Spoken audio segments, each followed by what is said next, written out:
والله دكتور جان يك برسالك زوجة كداء نيشين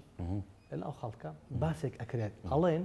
من خم زوجة أو قسم كردوة أو برسالم كردوة بوتشي لرابردوة واتلا وطكانا كحصاره يزول سوء عراقة هبوة كرجيمك ظالم هبوة بلام چون كاشتي أهلي زور كم بوا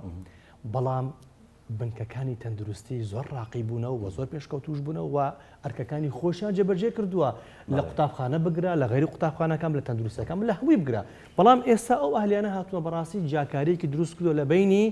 خەڵکەکە عنی خەڵکەکە کردێتە چەند چینەوە بڵێن دوو چینی هەژار و چین دەوڵەمەند نەک کۆمێتم هەبێت لەسەر کەرتی تەندروستی کۆمێت مثل زانکۆیەکانی شەیە ئێستا ئەوڕۆ بەس لە هەولێر بەشی شیکاری نەخۆشیەکان 18 بەشی هەیە واتە سەرن بەس لە هەولێر زیاتر لە 2000 کارمەندی تاقیگەی دەرەچێ کە هیچ فرسەتێکی ئیشیان نییە کەواتە پێویستە حکوومەت بەخۆی دابستێتەوە لە کەرتە تایبەتەکان بە زانکۆ و بە نەخۆشخانەوەشەوە ئەو یەک دوو بەڵێ زەرمەندی زۆرە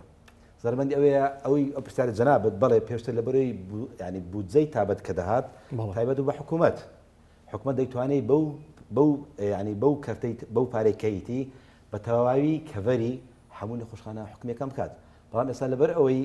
خەڵکێک لە پشت ئەو پلانە هەیە خەڵکێکی لەوێ گیرفانێکی تایبەت ینی بۆ بەرژەوندێکی تایبەت ئەو کاتە کەرتە حکوومیەکان بۆ نمونە چەند گۆڕانکاری لە نەخۆشخانە حکوومیەکان کرایە تەماشایەکی نەخۆشخانەی ڕزگاری ساڵی هەشتاکان لەلایەن یابانیەکان وەکو خۆیەتی ئێستا دەستکاری دەکەن کە بە پلانی ئەوی بکەنە کەرتێکی تایبەت دەبوایە لەسەر بودجەی حکوومەتی هەرێم وەزارەتی تەندروستی وەکو خۆی ئاوادان بکرێتەوە بە شێوازی وەڵام هەموو کەرتی حکومی نەک بێتە کەرتی ئەهلی